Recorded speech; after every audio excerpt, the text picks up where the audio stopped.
Sir வணக்கம்.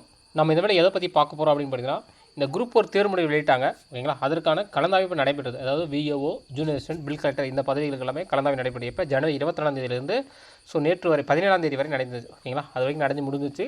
எனக்கு தெரிஞ்சு விஓ வந்து ஒரு வேக்கன்ட் இருக்குது ஓகேங்களா. டோட்டலாக ஒரு 25 வேகன்சி தான் பேலன்ஸ் இருக்குது ஓகேங்களா. எல்லாமே VO, junior assistant, bill collector எல்லாமே சேர்த்தி ஓகேங்களா. அதில் வந்து இந்த விஓஸ் பார்த்தீங்கன்னா ஒன்று இருக்குது. அது எஸ்சிஏவில் பிஎஸ்டிஎம் எக்ஸர்வீஸ்மேன் கோட்டாவில் ஒன்று இருக்குது சார், ஃபில் ஆகாமல்.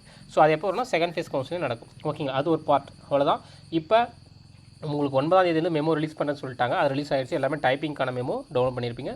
பிப்ரவரி 24ஆம் தேதியிலேருந்து உங்களுக்கு வந்து கலந்தாய்வு நடைபெறும் அப்படின்னு சொல்லியிருக்காங்க ஓகேங்களா. இதுக்கு டைப்பிஸ்ட்கான கலந்தாய்வு ஓகேங்களா. ஸோ அதில் நீங்கள் என்னென்ன டாக்குமெண்ட் எடுத்துகிட்டு போகணும் ஓகேங்களா, என்னென்ன ஆவணங்களை கண்டிப்பாக நீங்கள் பதிவேற்றம் செஞ்சுருக்கணும், அதற்கான ஆவணங்களை எது நீங்கள் எடுத்து போகணும் அப்படின்றத நம்ம இந்த வீடியோவில் பார்க்கலாம் ஓகேங்களா.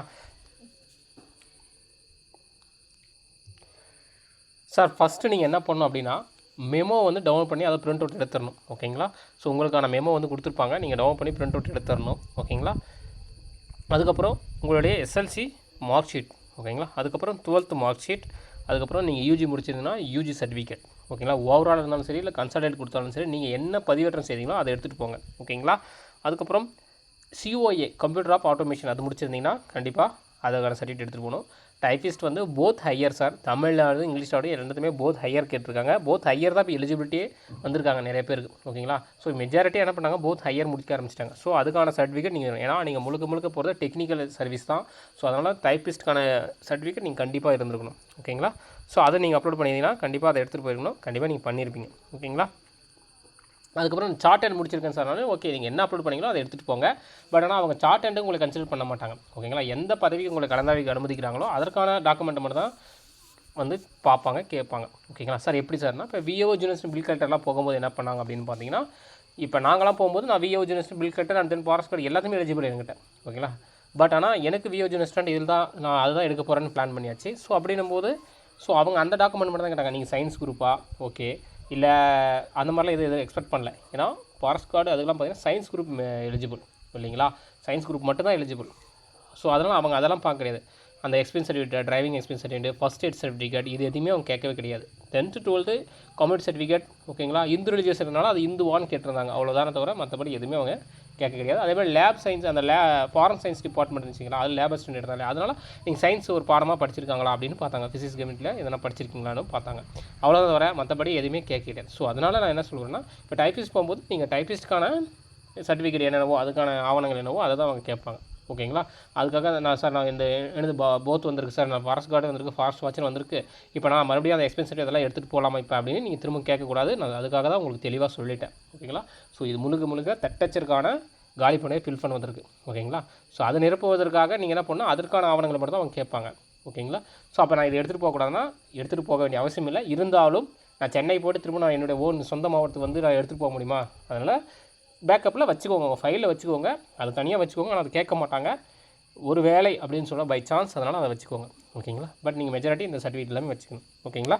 அதுக்கப்புறம் பிஎஸ்டிஎம் சர்டிஃபிகேட் ஓகேங்களா. என்ன 1ஆவதுலேருந்து 5ஆவதா இல்லை 1ஆவதுலேருந்து 10ஆவது எந்த வரைக்கும் நீங்கள் பிஎஸ்டிஎம் அப்ளை பண்ணிங்களோ அந்த பிஎஸ்டிஎம் எடுத்துக்கணும் ஓகேங்களா. இல்லை சார் நான் பிஎஸ்டிஎம் இல்லை அப்படின்னா எக்ஸ் சர்வீஸ்மேனாக இருந்தீங்கன்னா நீங்கள் அதுக்கான சர்டிஃபிகேட் இருக்கணும். நான் ஒரு என்ஓசி வாங்கியிருக்கேன் சார், நான் வந்து ஆல்ரெடி கவர்மெண்ட் சர்வீஸில் இருக்கேன்.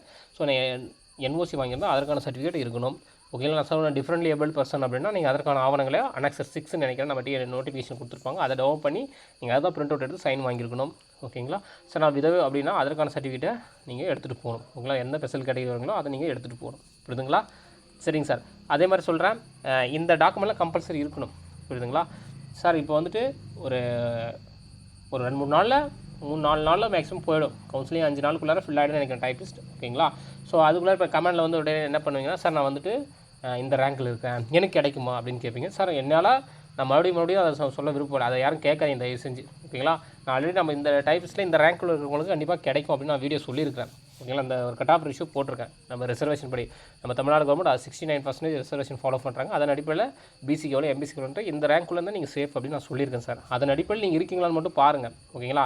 அப்படி இல்லைனா நீங்கள் அடுத்த எக்ஸாம் ப்ரிப்பேர் பண்ணுங்கள். திரும்ப கமெண்ட்டில் வந்து சார் எனக்கு இது கிடைக்குமா, நான் இந்த நாள் நான் செகண்ட் டே இருக்குது சார், எனக்கு 4th டே இருக்குது சார், எனக்கு 6th டே செகண்ட் டேலாம் கிடைக்கும் அது சார், அதை சொல்லிட்டேன் சார். நான் ஒரு எக்ஸாம்பிள் சொல்கிறேன், இந்த டேயில் இருக்க எனக்கு கிடைக்குமா அப்படின்லாம் தயவு செஞ்சு கேட்க வேணாம் சார் ஓகேங்களா. ஏன்னா உங்களுடைய ஆதங்கம் புரியுது, ஏன்னா வேலை என்பது எல்லாருக்கும் ஒரு லட்சியம் கனவு தான் சார். எனக்கு கிடைக்கும் அப்படின்னு அப்போ நான் வந்துட்டு கிடைக்கும், நான் வந்து ஒரு பாசிட்டிவ் வைப்பு சொல்லிட்டுன்னு வச்சுக்குவேன், நீங்கள் அதிலே இருந்துட்டு அப்புறம் கிடைக்காம போன்னு வச்சுக்கோங்க, உங்களுக்கு மிகப்பெரிய டிசப்பாயின்மெண்ட்டாக இருக்கும். ஓகேங்களா? அந்த ஏமாற்றத்தை வந்து வலி ரொம்ப அதிக வலி, புரியுதுங்களா? அந்த ஒரு மார்க்கில் அந்த 0.5 போனவங்க பார்த்தீங்கன்னா அவங்களுக்கு தெரியும் அந்த வலி, புரியுதுங்களா? நீங்கள் வராதீங்கன்னு மெசேஜ் பண்ணுவாங்க பார்த்தீங்களா டிஎன்பிசி, அப்போ இருக்கும் அந்த வலி, புரியுதுங்களா? அதனால் நான் வந்துட்டு அவங்களுக்கு ஃபேக் கமிட்மெண்ட் நம்ம கொடுக்க முடியாது. நம்ம சேனலில் ரீச் ஆகணும், இல்லை நல்லா பண்ணணும் அப்படின்றதுக்காக ஆல் த பெஸ்ட் சார் உங்களுக்கு வந்துடும் சார் கவலைப்பட வேண்டாம் அப்படின்னு நம்ம ஃபேக்கான கமிட்மெண்ட் கொடுக்க முடியாது. அது தவறு சார். முழுக்க நானும் உங்களில் ஒருவர் தான். ஓகேங்களா? இந்த மாதிரி தவறாக நம்ம கொண்டு போகக்கூடாது, அது தவறு, புரியுதுங்களா? அதனால் நீங்கள் அந்த மாதிரி கேட்க வேணாம் சார். நான் உங்களுக்கு ரிசர்வேஷன் படி இவ்வளோ இருக்குது நான் சொல்லியிருக்கிறேன், அதன்படி வந்தால் அதுக்குள்ளே இருந்தீங்கன்னா நீங்கள் சேஃபு, உங்களுக்கு கன்ஃபார்ம் கிடைக்கும். ஓகேங்களா? இல்லை அப்படின்னா ஒன்றும் பிரச்சனை சார். ஜூலை 13 அடுத்த வருஷம் எக்ஸாம் இருக்குது, கண்டிப்பாக படிங்க. ஓகேங்களா? ஸோ உங்களால் முடியும். ஓகேங்களா? 8th பே கமிஷன் வரப்போகுது சார். ஸ்டார்டிங் சேலரி ஒரு அரௌண்டு 40 கிட்ட வந்துடும் உங்களுக்கு குரூப் 4 அப்படின்னும் போது அது மிகப்பெரிய ஒரு இதுதான், புரியுதுங்களா? அப்போ குரூப் 4 கிடைச்சாலே போதுன்ற மாதிரி தான், புரியுதுங்களா? ஒரு எக்ஸாம்பிள் சொல்கிறேன், குரூப் 4 மட்டுமே போதும் நான் சொல்ல. அதுக்கப்புறம் நீங்கள் குரூப் 2 குரூப் 4 குரூப் 1லாம் ப்ரிப்பேர் பண்ணுங்கள். உங்களுக்கு வேறு நல்லா சொல்கிறேன். ஓகேங்களா? அதனால் இந்த வாய்ப்பை விட்டுறாதீங்க, ப்ரிப்பேர் பண்ணுங்கள். ஓகேங்களா? சரி சார், உங்களுக்கு கலந்தாய்வு தொடர்பான ஏதேனும் சந்தேகங்கள் இருந்தால் மட்டும் கமெண்ட் பண்ணுங்கள். ஓகேங்களா? ஓகே சார், வீடியோ வாட்ச் பண்ண ரொம்ப நன்றி. தேங்க்யூ.